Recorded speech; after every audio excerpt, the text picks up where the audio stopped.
Hello students, तो आज पढ़ लेते हैं बीएससी 5th सेमेस्टर केमिस्ट्री का एक most important topic chemical properties of alkenes. Topic बड़ा इंटरेस्टिंग होने वाला, नोटबुक पेन साथ लेके बैठे। आई होप कि टॉपिक आपके माइंड में होगा। तो मैं शुरू करता हूँ। केमिकल प्रॉपर्टीज ऑफ एल्केन, डाल देते हैं हेडिंग। क्या हेडिंग है हमारा? Chemical properties of alkene. ठीक है sir, chemical properties of alkene. Okay sir, टीज ऑफ एल्केन। ठीक है भाई सर, ओके ओके ओके, ये हमारा हेडिंग आ गया। ठीक है, तो मैं शुरू करता हूँ start. Chemical properties of alkenes. अच्छा, पहला नंबर क्या होगा इसका? बेटे पहला नंबर होता है इसका हेलोजिनेशन। कौन सा होता है? हेलोजिनेशन। जरा ध्यान देना, इसको हिंदी में कहते हैं हम हेलोजनीकरण। क्या बोलते हैं हिंदी में? हेलोजनीकरण कहते हैं। और एक पॉइंट तुम याद कर लो, किसी भी एल्केन का सामान्य ताप पर हेलोजनीकरण संभव नहीं है। अगर आप सोच रहे हो कि भाई मैं वायुमंडल में मेथेन गैस को रख दूं और उसका हेलोजिनेशन करवाऊं, तो भैया नहीं होगा। क्यों नहीं होगा? क्योंकि जितने भी एल्केन होते हैं वो सब स्टेबल कंपाउंड होते हैं, मजबूत होते हैं, टिकाऊ होते हैं, जिनको तोड़ने के लिए अत्यधिक ऊर्जा की आवश्यकता होती है। तो नॉर्मल टेम्परेचर पर एल्केन का हेलोजिनेशन नहीं होता। क्यों नहीं होता? क्योंकि वो स्टेबल होते हैं। अब भैया हेलोजिनेशन होता भी है तो कैसे करोगे? हाई टेम्परेचर पे। या तो उसको हीट कर दो। क्या कर दो? हीट कर दो, सूर्य का प्रकाश डाल दो, उत्प्रेरक रख दो, तो उसका हेलोजिनेशन हो जाता है, जैसे मैं करने वाला हूं। जरा ध्यान देना। अच्छा ये बताओ, हेलोजन कितने होते हैं? हेलोजन 4 होते हैं। कौन कौन से होते हैं? Fluorine, chlorine, bromine, iodine. फिर कल बाहर आई, नाम सुना होगा आपने, फ्लोरीन, क्लोरीन, ब्रोमीन, आयोडीन, फिर कल बाहर आई। इनमें से चारों, यानी कि चारों हेलोजन में से आपको एक हेलोजन आइटम चुनना है। कोई से भी ले सकते हो, ब्रोमीन ले लो, क्लोरीन ले लो। बेस्ट रिजल्ट तो हमारा क्लोरीन का भी होता है और ब्रोमीन का भी होता है। इन दोनों में से हम एक लेते हैं, क्या? क्लोरीन। ओके ठीक है, सबसे पहले मैंने मेथेन पकड़ लिया। थ्योरी बाद में लिखेंगे। सबसे पहले भैया हमने मेथेन पकड़ लिया। ओके सर, ये मेथेन पकड़ लिया। तो अब मेथेन के साथ क्या करने वाले हो भाई? इसका करने वाले हैं हेलोजिनेशन, Cl2 के साथ क्रिया करने वाले हैं। ठीक है भैया, नॉर्मल टेम्परेचर पे एल्केन का हेलोजिनेशन नहीं होता है, तो फिर क्या करोगे? आग लगा दो। आग लगा दो, चलो साहब लो, सूर्य का प्रकाश डाल दिया मैंने। या फिर क्या कर दो बेटे? गर्म कर दो। सूर्य का प्रकाश डाल दो या गर्म कर दो, तुम्हारी मर्जी है। मैं खाली सूर्य का प्रकाश लिख दे रहा हूँ, गर्म का भी सिंबल आप लगा सकते हो। ठीक है, तो बेटे क्या होगा? यहाँ से एक HCl क्या होगा हमारा? बाहर हो जाएगा। एक HCl बाहर, यानी कि एक H और एक Cl बाहर। मेरे पास बन गया मेथिल क्लोराइड। नाम लिख लिया नीचे इसके। क्या नाम बना? Methyl chloride. Methyl chloride. लेकिन ये रिएक्शन नहीं रुकने वाली है, ये रिएक्शन नहीं रुकने वाली है। सारे के सारे Cl, सारे के सारे हाइड्रोजन को खा के मानेंगे, यानी कि एक Cl2 और लगाना पड़ेगा। एक Cl2 और लगाना पड़ेगा। फिर से भैया देखो, एक H और एक Cl हमारा बाहर हो जाएगा। समझ में आ रहा ना रिएक्शन? भाई समझ में आ रही है। माइनस मैंने इसलिए लगाया क्योंकि HCl बाहर हो रहा है। लॉस ऑफ CH2, फिर मेरे पास Cl2 बन गया। अगर इसका नाम याद ना हो तो नाम याद कर लियो, इसका डाइक्लोरोमेथेन। ये भी नाम होता है इसका, डाइक्लोरोमेथेन। लिख लेना इसका नाम। ठीक है, मैं आगे बढ़ा रहा हूँ इसको, कहानी को। फिर से आगे आप क्या करोगे? सूर्य का प्रकाश तो चल ही रहा, फिर से एक Cl2 का अणु और रख दो। तो फिर से देखो बेटे, एक H यहाँ से, एक Cl यहाँ से, HCl बाहर कर दिया मैंने। मेरे पास रह गया CH। कितना रह गया बेटे? Cl3। इसका नाम है क्लोरोफॉर्म। क्या नाम है इसका? क्लोरोफॉर्म। लिख लोगे? चलो मैं लिख दे रहा हूँ, क्लोरोफॉर्म। क्या नाम है बेटे इसका? क्लोरोफॉर्म। ठीक है, ध्यान देना। फिर से अगेन पकड़ो सूर्य का प्रकाश। क्या पकड़ा मैंने? सूर्य का प्रकाश पकड़ा यार, पकड़ लिया। फिर H और एक Cl, नहीं यहाँ पे Cl2 लिख दो। एक H और एक Cl, फिर से मेरे पास HCl क्या होगा? बाहर होगा। और CCl4, इसका नाम है कार्बन टेट्रा क्लोराइड। क्या नाम है बेटा इसका? Carbon tetra chloride. याद कर लो नाम इसका, carbon tetra chloride. Carbon tetra chloride. Okay sir, इसका नाम याद हो जाएगा, कार्बन टेट्रा क्लोराइड। क्या नाम है? Carbon tetra chloride. इस तरह से मेथेन का हेलोजिनेशन संभव हो गया। कर दिया देखो मैंने, घबराने की जरूरत नहीं है, बिल्कुल इजी है। तो वह अभिक्रिया जिसमें एल्केन का हाइड्रोजन एटम किसी हेलोजन एटम द्वारा प्रतिस्थापित हो जाता है, क्या कहलाता है? हेलोजिनेशन कहलाता है। और हेलोजिनेशन सामान्य ताप पर नहीं होता है। ये इस बात पे ध्यान देना है हमें। लिख दे रहा हूँ भैया मैं, एल्केन का हेलोजिनेशन किसका बेटे? एल्केन का किसका? एल्केन का हेलोजिनेशन। ओके सर, एल्केन का हेलोजिनेशन, हेलोजिनेशन सामान्य ताप पर नहीं होता। सामान्य ताप पर नहीं होता। ठीक है सर, सामान्य ताप पर नहीं होता। सामान्य ताप पर नहीं होता। ओके, नहीं होता है। ओके सर, एल्केन का हेलोजिनेशन सामान्य ताप पर नहीं होता, बिल्कुल साफ साफ मना कर दिया। तो पहले जरा मैं परिभाषा लिख पाऊँ कि वह अभिक्रिया, ओके सर, वह अभिक्रिया जिसमें एल्केन का हाइड्रोजन एटम, किसका बेटे? एल्केन का hydrogen atom. Okay sir, alkane का हाइड्रोजन एटम किसके द्वारा बाहर चला जाता है? एल्केन का हाइड्रोजन एटम किसी हेलोजन एटम द्वारा, किसी हेलोजन एटम द्वारा। ओके सर, हेलोजन एटम द्वारा, ठीक है, प्रतिस्थापित हो जाता है। ठीक है, प्रतिस्थापित हो जाता है, ठीक है। क्या कहलाता है हमारा? हैलोजिनेशन कहलाता है, ठीक है भाई, हैलोजिनेशन कहलाता है। ओके सर, ओके, ठीक है, हैलोजिनेशन कहलाता है। आप इस तरह से हैलोजिनेशन कर सकते हो। एल्केन का हैलोजिनेशन सामान्य ताप पर नहीं होता है, परंतु सूर्य का प्रकाश एच न्यू, ठीक है, हीट दे दो, उष्मा या उत्प्रेरक पीटी की उपस्थिति में, ठीक है, हैलोजिनेशन हो जाता है। एल्केन का, किसका? एल्केन का हैलोजिनेशन हो जाता है। ये छोटा सा हमारा हैलोजिनेशन था किसका? एल्केन का। ध्यान देना, इसका नाम क्या है? डाइक्लोरोमेथेन। लिख लियो इसका नाम, डाइक्लोरोमेथेन, ठीक है। और बाकी हमारा ये है ही मेथिल क्लोराइड। ओके सर, आगे बताओ जरा, समझ में आया कुछ? तो देखो, वह अभिक्रिया जिसमें एल्केन का हाइड्रोजन एटम किसी हैलोजन एटम द्वारा क्या होता है? प्रतिस्थापित होता है। प्रतिस्थापन का मतलब होता है, जैसे मान लो तुम एक चेयर पे बैठे हो और दूसरा व्यक्ति आया और उसने आपका हाथ उठा के वो तुरंत आपके स्थान पे बैठ गया, उसको बोलते हैं प्रतिस्थापन। वही हुआ कि हाइड्रोजन को भगा दिया और हाइड्रोजन के स्थान पे Cl बैठ गया। समझ में आया कुछ? तो इस तरह से सारे के सारे हाइड्रोजन Cl खा जाता है और इसको बोलाता है कार्बन का, यानी कि एल्केन का हैलोजिनेशन। बस पढ़नी है अब क्या है? क्रियाविधि। हमें क्या पढ़नी है? क्रियाविधि पढ़ लेनी है, ठीक है। तो मैं इसको इरेज कर रहा हूँ, इसका स्क्रीनशॉट ले लो या फिर लिख लियो इसको, ठीक है। कर दो, मैं इसको इरेज कर दूँ, ठीक है। स्क्रीनशॉट ले लेना या लिख लेना इसको, क्योंकि भैया क्रियाविधि थोड़ी सी बड़ी हो रही है इसकी, तो क्रियाविधि जो पढ़ेंगे इसके बारे में, ठीक है सर। क्रियाविधि पढ़ाओ जरा से करके, इसकी क्या क्रियाविधि होगी। ओके, चलो साहब लो, इसकी क्रियाविधि भी पढ़ लेते हैं। क्या क्रियाविधि होगी?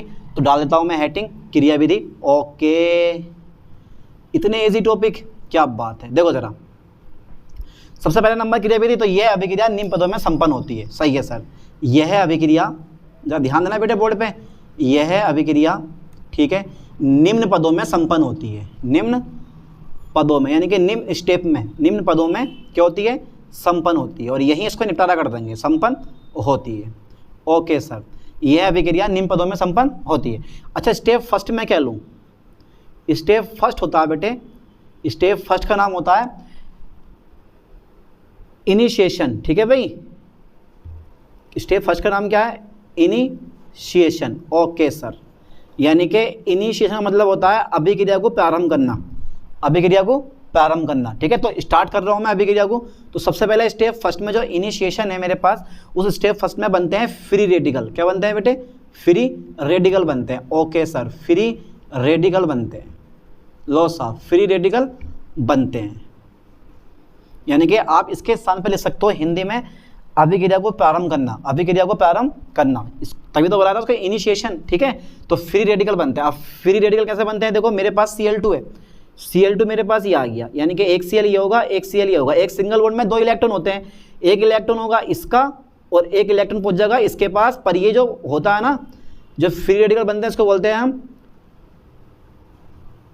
Homolytic fission. क्या बोलते हैं इसको हम? होमोलिटिक फिजन, जिसमें दोनों के साझा किए गए परमाणु के जो दोनों साझा किए गए जो इलेक्ट्रॉन युग्म होता है, उसमें दोनों परमाणु अपने अपने इलेक्ट्रॉन लेकर अलग हो जाते हैं, ठीक है। बस किसकी उपस्थिति में? सूर्य के प्रकाश की उपस्थिति में या फिर गर्म करने पर, ठीक है। क्योंकि जो होमोलिटिक फिजन होता है वो सूर्य के प्रकाश या फिर आप बोल सकते हो गर्म करने पर होता।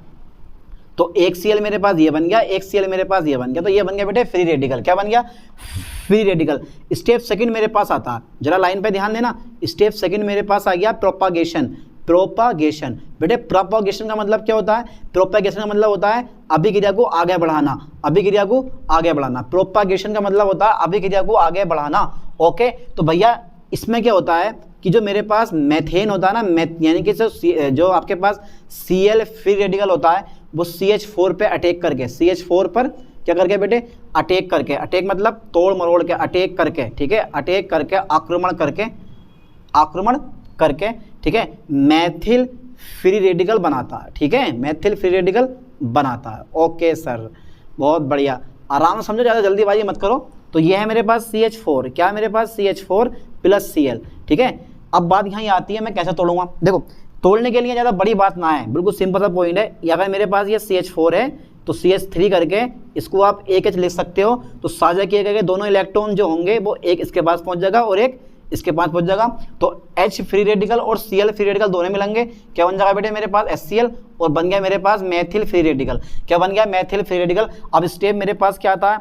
इसी स्टेप में स्टेप मेरे पास थर्ड, यानी कि इसी स्टेप में जो ये जो तुम्हारे पास फ्री रेडिकल होता है, क्या होता है मेरे पास, चलो मैं एक स्टेप और बढ़ा देता हूँ, मैं स्टेप थर्ड कर दे रहा हूँ मैं, टर्मिनेशन। क्या कर दिया बेटे मैंने, टर्मिनेशन, ठीक है, टर्मिनेशन। ओके, तो अभिक्रिया को समाप्त करना, अभिक्रिया समाप्त कहाँ होगी, टर्मिनेशन कर दूं, टर्मिनेशन मतलब होता है अभिक्रिया को समाप्त करना, यानी कि ये जो इनिशिएशन का मतलब है ये है अभिक्रिया को प्रारंभ करना, प्रोपगेशन अभिक्रिया को आगे बढ़ाना, अभिक्रिया को आगे बढ़ाना, प्रोपगेशन, टर्मिनेशन अभिक्रिया को समाप्त करना, ठीक है। अभिक्रिया को समाप्त कर रहा हूँ, देखो मैं, जो ये मैथिल फ्री रेडिकल होता है हमारे पास इस टाइम, जो मेरे पास ये मैथिल फ्री रेडिकल है इस टाइम, वो भैया Cl2 से क्रिया करके, Cl2 से क्रिया करके क्या बनाता है, मैथिल क्लोराइड बनाता है, मैथिल क्लोराइड बनाता है। ओके सर, मैथिल क्लोराइड बनाता है। कितना इजी है यार, कोई ज़्यादा हार्ड टॉपिक नहीं होता, सब टॉपिक इजी होते हैं, बस पढ़ने वाले की बात होती है। CH3 मेरे पास फ्री रेडिकल आ गया, प्लस क्या बना मेरे पास Cl2, फिर से अगेन तोड़ दो Cl को, Cl2 मतलब Cl सिंगल बॉन्ड Cl, तोड़ो जरा, तो एक इलेक्ट्रॉन अपना ये लेगा, एक इलेक्ट्रॉन ये लेके अलग हो जाएगा, एक सिंगल बॉन्ड में 2 इलेक्ट्रॉन होते हैं, एक इलेक्ट्रॉन ये लेगा, एक इलेक्ट्रॉन ये लेगा, ठीक है। तो एक जो है मेरे पास ये बन जाएगा, यानी कि एक मेरे पास CH3Cl बनेगा, क्योंकि एक फ्री रेडिकल Cl वाला, CH3 वाला और एक Cl वाला, तो CH3Cl बन गए और एक मेरे पास Cl वाला हो जाएगा, बन गया मेरे पास मैथिल क्लोराइड। ये अपना मेन प्रोडक्ट है। कौन सा प्रोडक्ट है बेटे ये वाला, ये मेन प्रोडक्ट है। कौन सा प्रोडक्ट है, ये अपना मेन प्रोडक्ट है। और साइड प्रोडक्ट और भी बनते हैं, साइड प्रोडक्ट और भी बनते हैं, यानी कि फ्री रेडिकल आपस में संयुक्त होकर, free radical, okay, free radical आपस में संयुक्त होकर निम्नलिखित उत्पाद बनाते हैं। ध्यान देना बेटे, फ्री रेडिकल आपस में संयुक्त होकर निम्नलिखित उत्पाद बनाते हैं। जरा ध्यान देना बेटे, कौन से वो चेक कर लेते हैं, निम्नलिखित उत्पाद बनाते हैं। आखिर ये निम्नलिखित उत्पाद हैं कौन से, निम्नलिखित उत्पाद बनाते हैं। ओके भाई, बनाते हैं। तो वो उत्पाद हैं कौन कौन से, देखो, जो मेरे पास CH3 है प्लस फिर मेरे पास CH3 है, हाँ है, तो दोनों क्या बना देंगे, ये CH3 यानी कि एथेन बन जाएगा, ठीक है। मेरे पास CH3Cl है, हाँ वही है, Cl है, ये भी है, तो क्या बन जाएगा, मैथिल क्लोराइड बन जाएगा। ओके सर, क्या मेरे पास H फ्री रेडिकल है, हाँ है, क्या Cl फ्री रेडिकल है, हाँ है, तो HCl बन जाएगा। ये सब कौन से थे तुम्हारे पास, ये सब के सब हमारे कैसे होते हैं बेटे, साइड प्रोडक्ट होते हैं। कौन से होते हैं, ये साइड प्रोडक्ट होते हैं जो साइड में बनते हैं, यानी कि अपना मेन प्रोडक्ट जो होगा वो 90% बन के तैयार हो जाएगा और 10% मात्र क्या होते हैं तुम्हारे पास, ये वाले प्रोडक्ट होते हैं, इनको बोला था साइड प्रोडक्ट। और अपना मेन प्रोडक्ट कौन सा है, ये वाला है। अब इसके बाद पढ़ लेते हैं, क्या पढ़ेंगे हम, इसके बाद पढ़ते हैं नाइट्रेशन। क्या पढ़ लेते हैं बेटे, नाइट्रेशन। नाइट्रेशन मतलब नाइट्रीकरण बोलते हैं इसको। शायद उतार लिया होगा आपने, ना उतारना स्क्रीनशॉट लो इसका और इसको फास्ट करके उतारो जल्दी, ठीक है। मैं इसको इरेज कर देता हूं। तो हेलोजिनेशन खत्म हो गया हमारा। अब इसके बाद में, हेलोजिनेशन के बाद में हम कर लेते हैं नाइट्रेशन। ओके सर, क्या कर लेते हैं हम, नाइट्रेशन। भाई पढ़ लेना, उतार लेना ठीक से, अगर किसी का कुछ छूट गया हो तो आप जो है स्क्रीनशॉट लो और उतारते रहो, ठीक है। अब सेकंड नंबर मेरे पास आता है बेटे नाइट्रेशन। केमिकल प्रॉपर्टीज में कौन सा आता है, नाइट्रेशन, ठीक है सर। सेकंड नंबर मेरे पास आ गया नाइट्रेशन। ओके भाई, चलो चेक कर लेते हैं, या नाइट्रेशन बोलते हैं इसको या न्यूट्रिशन ही बोल देते हैं, ठीक है, नाइट्रेशन या न्यूट्रिशन। तो मेरे पास न्यूट्रिशन आ जाता है, इसको बोलते हैं हिंदी में नाइट्रीकरण। क्या बोलते हैं इसको हम, नाइट्रीकरण, ठीक है, हिंदी में कहते हैं इसको नाइट्रीकरण। ओके, अब होता क्या, कुछ नहीं करना है, देखो, वह अभिक्रिया जिसमें, ओके सर, वह अभिक्रिया जिसमें, ठीक है, जिसमें एल्केन का, किसका, एल्केन का हाइड्रोजन एटम, एल्केन का कौन सा एटम बेटे, हाइड्रोजन एटम, ओके, किसी हेलोजन एटम द्वारा क्या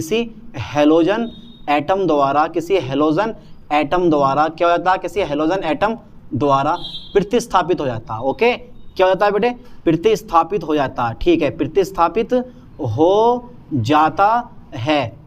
क्या कहलाता है, न्यूट्रिशन कहलाता है। ओके, न्यूट्रिशन कहलाता है। और ख़ास बात मेरे दोस्त ये होती है इसमें कि सामान्य ताप पर जो एल्केन होते हैं वो नाइट्रिक एसिड से क्रिया करते ही नहीं है, बिल्कुल नहीं करते, कतई नहीं करते। ध्यान देना, यानी कि सामान्य ताप पर, कौन सा ताप पर बेटे, सामान्य ताप पर, ओके, सामान्य ताप पर जो एल्केन होते हैं, एल्केन वो भैया नाइट्रिक एसिड से क्रिया नहीं करते, HNO3 के साथ क्रिया नहीं करते हैं, के साथ, जबकि ये बहुत पावरफुल एसिड होता है, लेकिन फिर भी एल्केन इतने बेकार हैं कि भैया इस नाइट्रिक एसिड से भी क्रिया करने के लिए तैयार नहीं है। आप अंदाजा लगा लो, आप सामान्य ताप पर एल्केन HNO3 के साथ क्रिया नहीं करते हैं, ठीक है, परंतु हाई टेम्परेचर पर, हाई टेम्परेचर पर क्या कर लेते हैं बेटे, कर लेते हैं। जैसे देखो मैं लिखवा रहा हूँ, ध्यान देना, मेरे पास फिर से मेथेन आया, ओके, मेरे पास फिर से क्या गया बेटे, मेथेन आ गया, ठीक है, मेरे पास फिर से मेथेन आया है तो CH4, तो बेटे नाइट्रिक एसिड भी आएगा, आ गया सर नाइट्रिक एसिड। अब क्या करने वाले हो आप, देखते हैं क्या करने वाले हैं, गरम करो, बिना गरम करे तो काम चलेगा नहीं क्योंकि हीट करना है इसको। तो मेरे पास क्या होगा, यहाँ से एक H एक O, H2O मेरे पास बाहर हो जाएगा, क्योंकि गर्म करोगे तो जल बाहर होगा, हर अभिक्रिया में जिसको गर्म करते हो लगभग पानी बाहर होती होता है। तो मेरे पास रह जाएगा CH3 और मेरे पास रह जाएगा बेटे कितना, NO2, देखो एक H एक O और एक H यहाँ से, तो मेरे पास 2H और एक O, ठीक है, H2O बाहर, CH3 NO2, ये बन गया मेरे पास नाइट्रोमेथेन। क्या नाम है इसका, नाइट्रोमेथेन, ओके सर, इसका नाम है नाइट्रोमेथेन, ठीक है, बन गया नाइट्रोमेथेन। अब भैया इसकी पढ़ लेते हैं मैकेनिज्म, क्या पढ़ लेते हैं इसकी हम, मैकेनिज्म, ओके सर, मैकेनिज्म बताओ जरा क्या होगी, क्रियाविधि। तो यह अभिक्रिया निम्न पदों में संपन्न होती है, वही पूरा पीछे वाला करवा देंगे, यह अभिक्रिया निम्न पदों में संपन्न होती है, कौन कौन से वही पढ़ेंगे। पहला स्टेप हमारा कौन सा होगा, इनिशिएशन होगा, दूसरा कौन सा होगा, प्रोपेगेशन होगा, तीसरा कौन सा होगा हमारे पास, टर्मिनेशन होगा, और लास्ट स्टेप में बन के तैयार हो जाएगी कहानी। तो भैया यह अभिक्रिया निम्न पदों में संपन्न होती है, यह अभिक्रिया निम्न पदों में संपन्न होती है, निम्न पदों में क्या होती है बेटे, संपन्न होती है, ओके सर, संपन्न होती है। अच्छा कौन कौन से पद होते हैं सर, जरा बताओ तो हमें, बार बार यही कह रहे हैं कि निम्न पदों में संपन्न होती है। अच्छा भाई देखो स्टेप में फर्स्ट ले रहा हूँ, स्टेप फर्स्ट है मेरे पास, वही इनिशिएशन, ठीक है भाई, इनिशिएशन इसको बोलते हैं हम, अभिक्रिया को प्रारंभ करना। सबसे पहले वही फ्री रेडिकल बनता है, क्या बनता है बेटे, फ्री रेडिकल बनते हैं, फ्री रेडिकल बनते हैं, ओके सर, इसको हिंदी में कहते हैं मुक्तमूलक। BSc फर्स्ट सेमेस्टर में आपने पढ़ रखा है, ये फ्री रेडिकल बनते हैं, ओके सर, फ्री रेडिकल बनते हैं। बना के दिखाओ जरा, बना के दिखाओ कैसे बनाया। देखो जो ये नाइट्रिक एसिड होता है ना, HNO3, ये जो नाइट्रिक एसिड है ये टूट जाता है हमारा काय में, देखो NO2 अलग कर दो और OH अलग कर दो, ठीक है।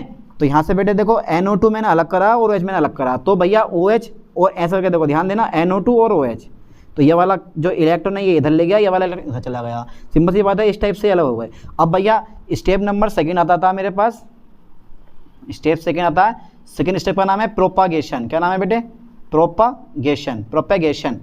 प्रोपेगेशन, ओके सर, प्रोपेगेशन, ठीक है, प्रोपेगेशन। तो बेटे मेरे पास सेकंड स्टेप आ गया प्रोपेगेशन, यानी कि अभिक्रिया को आगे बढ़ाना। तो आगे कैसे बढ़ाओगे भैया, मेरे पास क्या बनता है, देखो जो ये OH माइनस आयन होता है, यानी कि जो OH फ्री रेडिकल है ये भैया CH4 पे क्या करता है, CH4 पर क्या करता है, ये अटैक करता है। क्या करता है भाई, अटैक करके, ठीक है भाई, मैथिल फ्री रेडिकल बनाता है, मैथिल फ्री रेडिकल बनाता है, ठीक है भाई, ठीक है, मैथिल फ्री रेडिकल बनाता है, ओके, बना दें, ठीक है सर, बना के दिखाओ जरा कैसे बनाता है।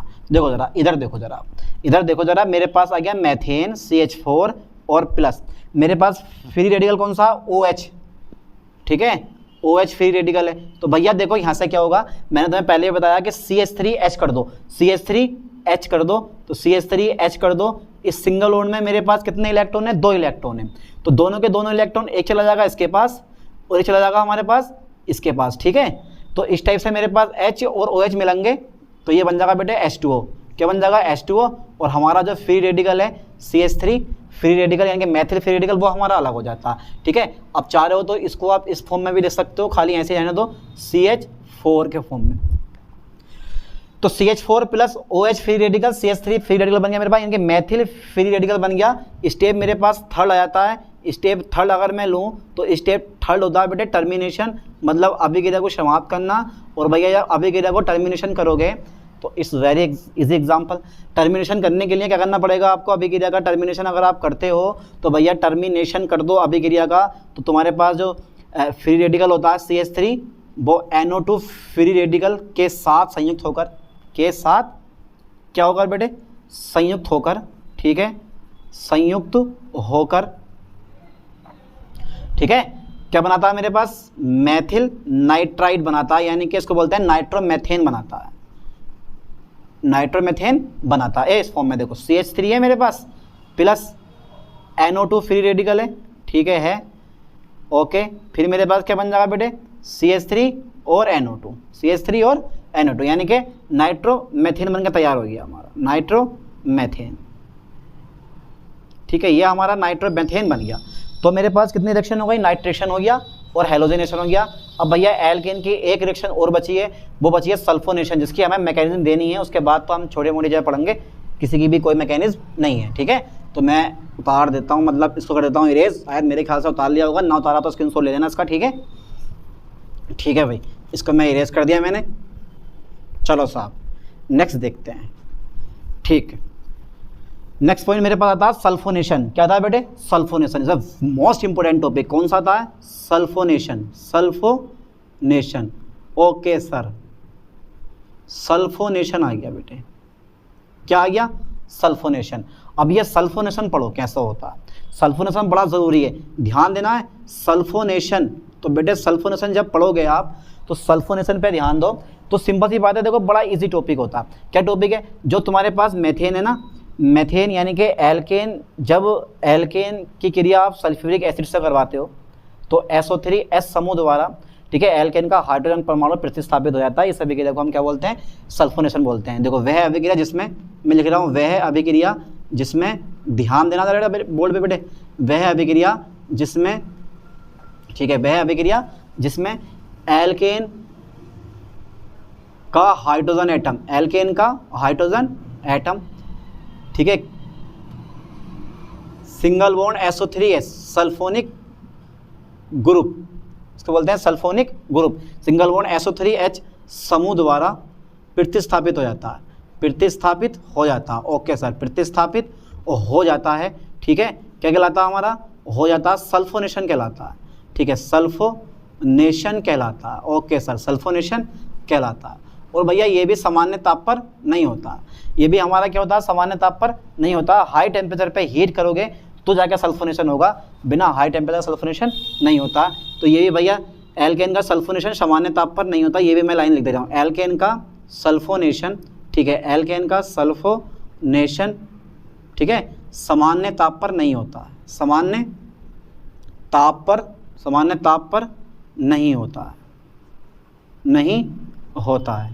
ठीक है, एल्केन का सल्फोनेशन, बेटे एल्केन का सल्फोनेशन सामान्य ताप पर नहीं होता। जैसे देखो, जैसे कि मैंने ले लिया C6H14, इसका नाम है हेक्सेन। क्या नाम है बेटे इसका, हेक्सेन।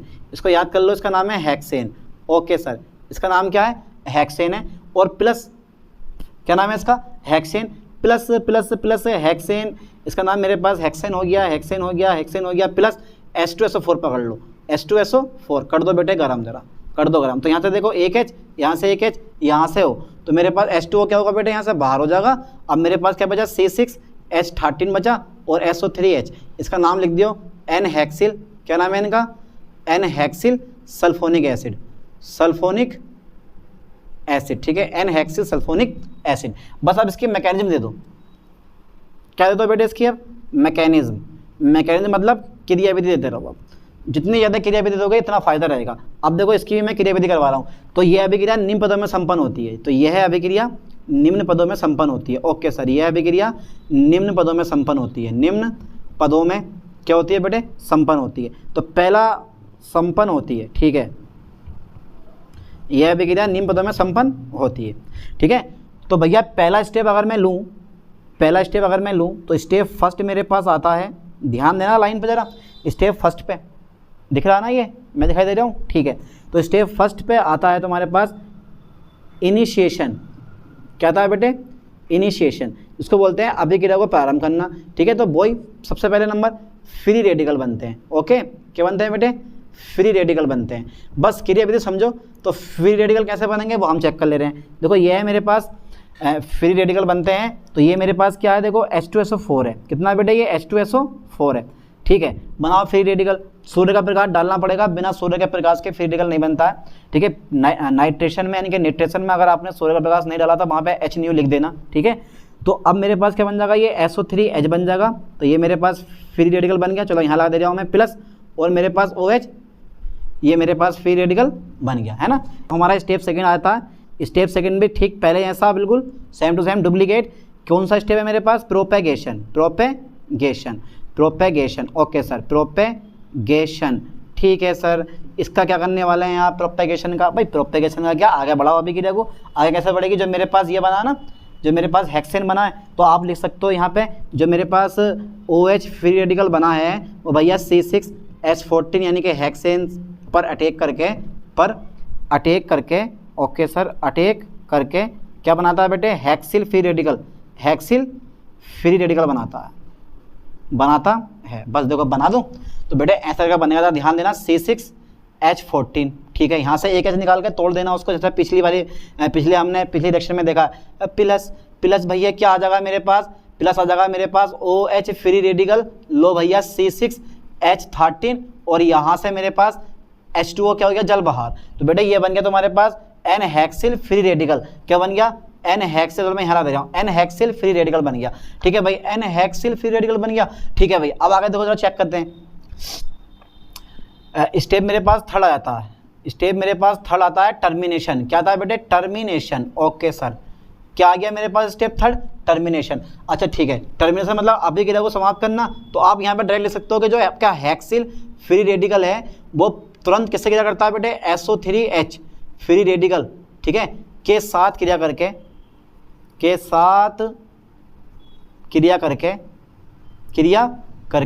ठीक है, N हेक्सिल या उत्पाद बनाता है। डायरेक्टली दे रहा हूँ मैं, उत्पाद बनाता है। इतना नंबर लाम लिखोगे, छोड़ दो ऐसे ही, ठीक है। तो ये आ गया मेरे पास C6H13 free radical plus SO3H, फिर से मेरे पास क्या होगा? फ्री रेडिकल, फिर क्या बन गया मेरे पास? C6H13 SO3H। इसका नाम है बेटे N हेक्सिल, क्या नाम है इसका? N हेक्सिल सल्फोनिक एसिड, ठीक है, N hexyl sulphonic acid. Okay sir, ठीक है, बन गया ये कंपाउंड। इस तरह से 3 रिएक्शन हमारी कंप्लीट हो गई। पहला कौन सा था? हेलोजिनेशन, दूसरा कौन सा था हमारा? नाइट्रेशन यानी कि निट्रेशन, और तीसरा जो था हमारा कौन सा? सल्फोनेशन। अब पढ़ते हैं आइसोमेरिजेशन, ठीक है। मैं इसको इरेज कर देता हूँ, इसका स्क्रीनशॉट ले लेना आप, ना लिया हो तो, ठीक है। तो इसके बाद जो पॉइंट आता है, ध्यान देना बेटे, आइसोमेरिजेशन। नाम सुना कभी आइसोमेरिज्म का? सुना होगा आपने नाम, मेरे ख्याल से सुना होगा, पढ़ा होगा आइसोमेरिजेशन। तो भैया देखो, आइसोमेरिजेशन का मतलब यहाँ पर होता है थर्ड नंबर जो आता है मेरा, थर्ड यानी कि हेलोजिनेशन, नाइट्रेशन, और तुम्हारे पास हो गया कौन सा? सल्फोनेशन, और फोर्थ नंबर आता है मेरे पास आइसोमेरिजेशन, ठीक है। ज़्यादा बड़ा नाम बस हो गया आइसोमेरिजेशन, एस बनता है यहाँ पर। तो इसको बोलते हैं समायवीकरण। क्या बोलते हैं इसको? समायवीकरण। तो सिंपल सी बात है यार, समझ जाओगे। देखो किसी एल्केन के, ठीक है, एक आइसोमर का दूसरे आइसोमर में परिवर्तन, यानी कि एक एल्केन के या फिर बोलोगे आप एल्केन के एक आइसोमर का दूसरे आइसोमर में परिवर्तन क्या कहलाता है? आइसोमेरिजेशन कहलाता है ना। यानी कि एल्केन के, किसके बेटे? एल्केन के एक आइसोमर का, एक आइसोमर यानी कि समायवी का, एक आइसोमर का, ठीक है, दूसरे आइसोमर में परिवर्तन, दूसरे आइसोमर में परिवर्तन, ठीक है। एल्केन के एक आइसोमर का दूसरे आइसोमर में परिवर्तन, ठीक है, क्या कहलाता है? आइसोमेरिजेशन कहलाता है, आइसोमेरिजेशन, ठीक है, कहलाता है। ओके सर, कहलाता है। करके दिखाओ जरा, एग्जाम्पल ले लें। तो कुछ नहीं है बेटे, एग्जाम्पल में हमारे पास बस रिएक्शन दे दो, बहुत है रिएक्शन। जैसे मैंने एक एल्केन ले लिया है, CH3 CH2, यहाँ से ले रहा हूँ मैं एल्कान, एग्जाम्पल्स का मैं यहाँ से लेता हूँ, CH3 CH2 CH2 और बेटे CH3, ठीक है। इसका नाम क्या है? इसका नाम बताओ जरा बेटे, इसका नाम क्या होगा? इसका नाम है मेरे पास नॉर्मल ब्यूटेन। क्या नाम है इसका बेटे? Normal butane. ओके सर, क्या नाम है इसका? Normal butane. कुछ नहीं करना है बेटे, प्रेजेंट होता है यहाँ पे एल्युमिनियम क्लोराइड और प्लस हाइड्रोजन क्लोराइड, ठीक है, aluminium chloride plus hydrogen chloride, क्योंकि बिना इस उत्प्रेरक के ये जो है आपके पास एक आइसोमर से दूसरे आइसोमर में आप चेंज नहीं कर सकते हो।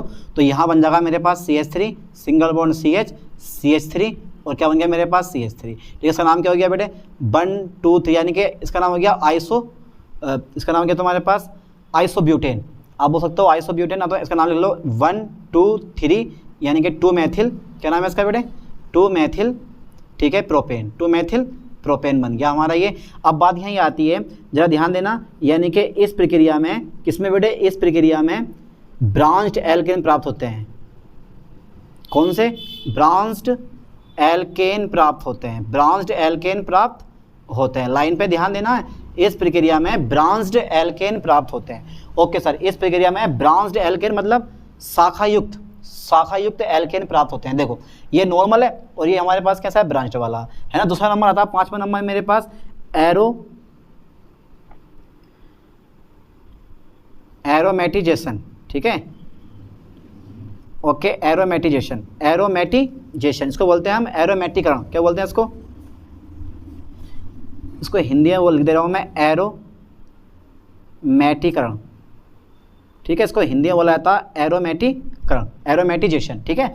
अब इसमें क्या होता है कि वह प्रक्रिया जिसमें एलिफेटिक यौगिक एरोमेटिक यौगिक में चेंज हो जाते हैं। लगा लो साहब, एलिफेटिक यौगिक एरोमेटिक यौगिक में चेंज होता है, यानी कि open chain compound close chain compound में चेंज हो जाते हैं। यानी कि वह प्रक्रिया जिसमें, ठीक है सर, वह प्रक्रिया जिसमें एलिफेटिक यौगिक, कौन से यौगिक बेटे? एलिफेटिक यौगिक, ठीक है। Aliphatic compound aromatic compound